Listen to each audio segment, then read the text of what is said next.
ছাড়ো মা, আমাকে ছাড়ো। লাগাও, আরো ভালো করে লাগাও। আমাকে কেউ বিল লেগে দেখতে আসলে আমার উপর পাহাড় বেরিয়ে যায়। এ কি বলছি বোন, আমি তো সাজিয়েই নি। চুপ কর, আমার মুখের উপর কথা। এবার যদি তোর লেগে আমার মেয়ের বিয়ে ভেঙে যায় না, ওখান থেকে মুখ পড়ি দেবো। ব্যাগ থেকে পড়ি তো অন্য মাথাকে খেয়েছে, এখন আমাদের পিছনে লেগেছি। খালামা বাজার করা হয়ে গেছে, এলেন বাকি টাকা। এই যা, টনির সাথে কি ফলগুলো কাটগা। আচ্ছা রে, মুখ ধুইছি, কপালে কষ্ট আছে।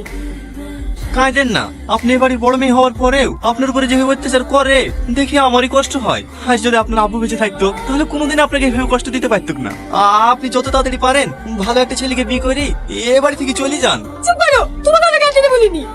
এই সালমা, মানুষ চলে এসে, তাড়াতাড়ি ফলগুলো রেডি করে নিয়ে আয়। হ্যাঁ আসছি মা। চাকরি ভাই বছর খানিক হইলো, আর আব্বা পাটের ব্যবসা করে, হয়গুলা দেখাশোনা করতো। হো, আপনাদের বাড়ি রংপুরের বাজারে, হ্যাঁ না ভিতর পানে? না একবারে বাজারে, ওই যে আরএম নার্সিং হোমটা আছে না, ওর পাশেই। হ্যাঁ লেন ভাই, চা খেলেন? এখন বুকিস নি। দাঁড়ান, আমি তুলে দিছি। চলছে নাকি? না ঠিক আছে। আব্বা, আমি এই মেয়েটাকে বিয়ে করবো। বি করবে বলে বিয়ে দেবো নাকি? একটা মেয়েকে দেখতে আরেকটা মেয়ের দিকে নজর। আপনার তো চরিত্রই ভালো না, বেরেন বাড়ি থেকে। এই বাবু চ। দিল্লি তো আমার মেয়ের বিটা ভাইনি। বিশ্বাস করেন মা, আমার কোনো দোষ নাই। আমি শুধু চাবিটা দিতে গেছিল। চাবি তুলতে গেছিলি না?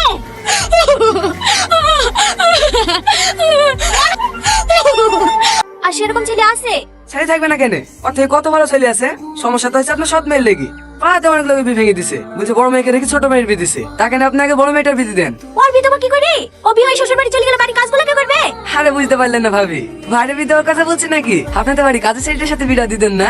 এই গ্রামে থাকবে, আপনার বাড়িতে কাজ করবে, দুবেলা দুজনকে খেতে দেবেন, তাহলে হয়ে যাবে। কথাটা তো তুমি খারাপ বলনি। এই টনি, ছাদের উপর থেকে নেমে আয়। আসছি খালামা। এলো ভাই, পান খাও, আজকে ওদের বিয়ে দিয়ে দেবো। হ্যাঁ বলেন খালামা। ধানগুলো গোছানো হলো? হ্যাঁ খালামা, হয়ে গেছে, আর 2 বস্তা মতন হবে। ঠিক আছে, ও পরে করিস। যা পাঞ্জাবি পরে আইগা। কেন খালামা? আমার মেয়ের সাথে তোর বিয়ে দেবো। আপনার মেয়ের সাথে? চুপ, আমার মেয়ের সাথে না, সৎ মেয়ের সাথে। ঠিক আছে খালাম্মা, আমি রেডি হয়ে আসছি। এই লাও, খাবারটা খেয়ে লাও। আমি জানি আমার সাথে বিয়ে হয়েছে বলি তুমি মন খারাপ করে কিচ্ছু খাওনি, তোমার আমাকে একটুও পছন্দ না। কিন্তু আমি যদি বিয়েটা না করতাম তাহলে তো আমার থেকে কোনো খারাপ ছেলের সঙ্গে তোমার বিয়ে দিয়ে দিত। আমি শুধু তোমার কথা ভেবেই এই বিয়েটা করেছি। খেয়ে শুই করো, ভয় পেও না। আমি কোনোদিনও স্বামীর অধিকার নিয়ে তোমার সামনে এসে দাঁড়াবো না, এইটুকু বিশ্বাস করতে পারো। হ্যাঁ, তোমাদের আসতে কোনো অসুবিধা হয়নি তো বাপ? না মা, কোনো অসুবিধা হয়নি। আর আস্তে আস্তে এই ফেলবা নাকি? ঠিক আছে ভাই। এই ভাই কাকে বলছি? সাহেব বলবি। ঠিক আছে সাহেব। হ্যাঁ, বিয়ের পরে প্রথম শ্বশুর বাড়ি আসলা। হ্যাঁ, যতই কাজ থাক, এক সপ্তাহ নিচে কিন্তু বাড়ি যেতে দেবো না বাপ। না মা, অতদিন থাকতে পারবো না, সামনে মঙ্গলবারে চলে যেতে হবে। একটা নতুন রাস্তায় টেন্ডার আছে, আমি না গেলে আবার পাস হবে না। তুমি জানো মা, তোমার জামাই সব থেকে বড় কন্ট্রাক্টর। তোমার জামাইয়ের আন্ডারে 200-এরও বেশি লোক কাজ করে। তোমার জামাইয়ের ওখানে বিশাল সম্মান, কেউ স্যার ছাড়া কথাই বলে না। আর আমাদের অশিক্ষিত গুলো আছে, কাকে কি বলি সম্মান দেয় সেটাই জানেন। তুমি একটু আরাম করো, আজকে ও বাড়িতে কাজে যেতে হবে না। না ভাই এসে ভালো মন্দ খাবার করতে হবে, না গেলে হয়। ও আমি ম্যানেজ করে নেবো, এই অসুস্থ শরীরে আজ যেতে হবে না। কেন আমার বদলে তুমি রান্না করবে নাকি? কেন আমি রান্না করতে পারিনি নাকি? যাও সাইকেলটা বের করো গা, অত অসুবিধা হবে না। ওষুধ খেয়েছি তো, একটু পরেই ঠিক হয়ে যাবে। ঠিক আছে। সালমা, এই সালমা। হ্যাঁ বলেন মা। এখনো উঠো চাটতেছি, থালার গুলো পড়ে আছে, চা ডিম শুদ্ধ করিসনি, জামাকে খেতে দিতে হবে না? হ্যাঁ মা, থালগুলো মেজে রাখা ধরেছি। কটা বাজে এখন? 8টা বেজে যাচ্ছে, এখন তুমি থালারে মাজবা? ও শরীরটা একটু খারাপ তো, তাই আসতে একটু লেট হয়ে গেছে। আমি থালাটি মেজে দিছি। ঠিক আছে, 8 ঘন্টার মধ্যে যেন জামাইয়ের ঘরে সকালকার নাস্তা পৌঁছে যায়। ঠিক আছে মা। যাও সালমা, তুমি আঁকা ধরো গা, আমি থালাড়িগুলো মাজছি। না তোমাকে মাজতে হবে না, আমি মাজছি। চুপ করো তো, তোমাকে পানি কাছে যেতে হবে না, এমনিতে জ্বর এসে মরছে, আর পানি লাগবে।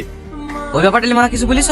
না, এখনো বলা হয়নি। বুঝতে পারছো না? আমাকে আবার কালকে বেরোতে হবে, অর্ডারটা ক্যান্সেল হয়ে গেলে 25 টাকা লস হয়ে যাবে। ঠিক আছে, তোমার খাওয়া হয়ে যা, আমি মাকে ডাকছি। ঘটক টেবিল গেল, তোমাদের জমি 15-20 বিঘা মতন হবে, ওরকমই হবে নাকি? হ্যাঁ, ওই 12-13 বিঘি মতো হবে। এই সালমা। হ্যাঁ বল। প্লেটগুলো নিয়ে যা। মিষ্টি তোর ভাই খায় না, ফেলে দেগা। আর শোন, যার সময় মাকে ডেকে দিয়ে যাস। ঠিক আছে। কিছু বলছি মা? হ্যাঁ, এইখানে বসো। তোমার জামাই একটা হাই রেটে টেন্ডার ধরেছে, সিকিউরিটি মানি সব 1 কোটি টাকা জমা করতে হবে। কাজটা তুলতে পারলে 4-5 কোটি টাকা লাভ হবে। 50 লাখ টাকা মতো শর্ট পড়ছে, তুমি একটু ম্যানেজ করে দাও না মা। এত টাকা আমি কোথায় পাবো? আমাদের 12-13 বিঘি জমি নাই, ওই জমিগুলো বেচে দাও না মা। একবার টেন্ডারটা হাতে পেয়ে গেলে তো ওরকম জমি 1-2 বিঘি কিনা হবে। ঠিক আছে, তুমি কোনো চিন্তা করো না জামাই, আমি খরিদটা দেখছি। আরে আরে কি করছো? মিষ্টিটা খেলে না? আমার মিষ্টি খেতে ভালো লাগে না। মিষ্টি আবার কারো অফিস নাই নাকি? দাও আমাকে দাও, আমার মিষ্টি খেতে খুব ভালো লাগে। মা বাড়ি কেন? রাতের খাবার টেবিলে রেখে দিয়েছি। হ্যাঁ মা, সব গুছিয়ে রেখে দিয়েছি। এই দাঁড়া, তোর হাতে কি? কিছু না মা, কটা মিষ্টি আছে। আমার জামাই লেগিলে আসা মিষ্টি আমাকে খেতে না দি তুই চুরি করে নিয়ে যাসি। না না মা, আমি চুরি করিনি, ভাই মিষ্টি খাই না তো, তাহলে পল্লবী ফেলে দিতে বললো। কি এত করে মিথ্যে কথা? চোর কোথাকার! সেদিন 5 থেকে 2000 টাকা খুঁজে পাইনি, আমি ভাবনা হারিয়ে গেছি। এখন যদি 6 টাকাটা তুই চুরি করিস, তোর মা এক চোর, চোরের অপবাদে বিষ খেয়ে মরিছে, আর তো মেয়ে তুই আবার কেমন হবি? দেখো, আমার মায়ের নামে অপবাদ দিবা না। কিভাবে সবাই জানো ওই বেলা চোট চুরি করেছিল, মা মরে যাওয়ার পরে চোট মাথা ওই বেলা ঘুরিয়ে দিয়েছে। ওরে বাবা রে, মায়ের কথা বলতে অমনি ফস করে উঠেছে। আমার খাবে, আমার পড়বে, আবার আমার মুখের উপরে কথা। চুরি করিস কেন ভাই বোন? আমি চুরি করিনি, আমি চুরি করিনি। আরে কি করছিস? এমনিতে দুধে থেকে জলে উঠতে পারছে না, আবার তারপর গায়ে হাত তুলছে। কি হয়েছে গো মা? এ তো জামাই লেগে যে মিষ্টিগুলো লেসছি, সে মিষ্টিগুলো টিফিনে করে নিয়ে যাচ্ছে। বলি যাক্কা, তোমার জামাই মিষ্টি খায় না, আমি বলেছি ফেলে দিতে। ফেলে দিলে তো কুকুরাই খাতো, ওরা লিখি খাক্কা। জামাই মিষ্টি খায় না, চালি যা। কেন ওদের মিষ্টি দিনের পর দিন এত অপমান হোক, এত অত্যাচার করে, তাও তুমি এখানে কিসের লেগে পড়ে থাকো?